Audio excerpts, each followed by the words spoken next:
नमस्कार. लेनोरा mind tune consultants प्रस्तुत एन्हान्सिंग happiness या सिरीजच्या आजच्या 8व्या भागात मी वीणा दिघे तुम्हा सर्वांचं मनापासून स्वागत करते.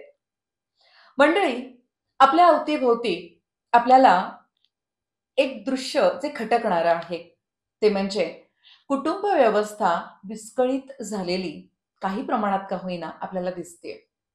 मग याच्या मुळाशी असमाधानी सहजीवन हे कारण असू शकतं. असमाधानी सहजीवनाचं अगदी टोकाचं पाऊल म्हणजे वाढतं घटस्फोटाचं प्रमाण. आज याच विषयावर डॉक्टर सीताराम कोल्हे सरांकडनं काही गोष्टी जाणून घ्यायच्या आहेत. सर, सगळ्यात आधी तर मला हेच सांगा तुम्ही की हे असमाधानी सहजीवन नेमकं येतंय कुठून? याच्यामध्ये ज्यावेळेस कपल्स एकत्र येतात, सहजीवनाची सुरुवात करतात आणि त्यांच्यामध्ये बिनसायला सुरुवात होते ती गैरसमजातून, संशयाच्या वातावरणातून, एकमेकांचा आदर न करणं, एकमेकांना वेळ न देणं, ग्रस्त श्रमात आल्यानंतरची जी कर्तव्य असतात ती कर्तव्य न समजता प्रत्येक जण आपापल्या विकासाकडे किंवा स्वतःच्या वैयक्तिक कोशामध्ये ते गुंतून पडतो आणि त्याच्यामुळे त्यांच्यामध्ये सतत तणाव निर्माण होऊन त्याचं पर्यावरण सहजीवनाच्या हेल्दीनेसच्या डिस्टर्बन्समध्ये होतं आणि पुढे डिव्होर्समध्ये रूपांतर होतं. म्हणजेच हे असमाधानी सहजीवनाचं मूळ हे एकमेकांना समजून न घेणं इथपासून आहे. पण हा टप्पा केव्हा ओळखायचा की आपल्यामध्ये हेल्दी रिलेशन नाहीये? हा टप्पा त्या कुटुंबाने किंवा त्या जोडप्याने कसा ओळखावा आणि सायकोथेरपिस्ट किंवा सायकोलॉजिस्ट कडे येण्याची वेळ कोणती, असं काही सांगता येईल का?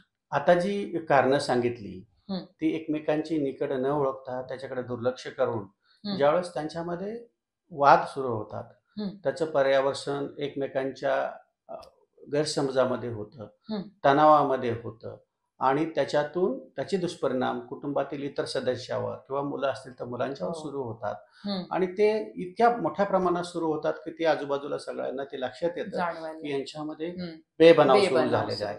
आणि असा बेबनाव सुरू झाला तर त्यांनी स्वतः किंवा त्यांच्या नातेवाईकांनी तात्काळ काउन्सिलरची, सायकोलॉजिस्टची मदत घेणं अत्यंत गरजेचं असतं.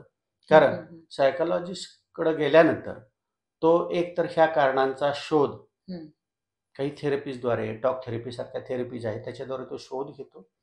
नेमकी काय कारणं ते शोधून काढल्यानंतर त्या कारणांना डायल्यूट कसं करायचं, दूर कसं करायचं याच्या देखील थेरपीज उपलब्ध आहेत, सायंटिफिक मेथड्स उपलब्ध आहेत. त्या मेथडच्या द्वारे तो हळूहळू त्या सगळ्यात गोल ठरवून, स्ट्रॅटेजी ठरवून त्या थेरपीच्या द्वारे ती कारणं दूर करतो आणि त्यांच्यामध्ये आनंद, त्यांच्यामध्ये गोडवा, नात्यामधले एक चांगला संबंध कसे होतील याचा प्रयत्न करतो आणि एकदा ते नात्यात गोडवा तयार झाला का आनंद निर्माण होतो. पर्यायाने त्यांच्यासोबतच त्यांच्या कोर फॅमिली किंवा पेरिफेरीमधील त्यांचं जे कुटुंब असतं ते देखील आनंदी होतं आणि एक चांगलं जीवन त्या कपलला मिळतं, आनंदी जीवन मिळतं. अच्छा, म्हणजे असमाधान कशामुळे आहे आणि सहजीवन आनंदी का नाहीये याचं रूट कॉज अगदी मुळापर्यंत सायकोलॉजिस्ट शोधू शकतात, जाऊ शकतात आणि एकदा का त्याचं याच्यामध्ये अजून एक मला सांगावा लागेल तर तसा पिंचिंग उत्तर आहे, पण यासाठी सांगायचंय की अलीकडे करिअरचा टप्पा म्हणता मुलांची वय वाढत जातात.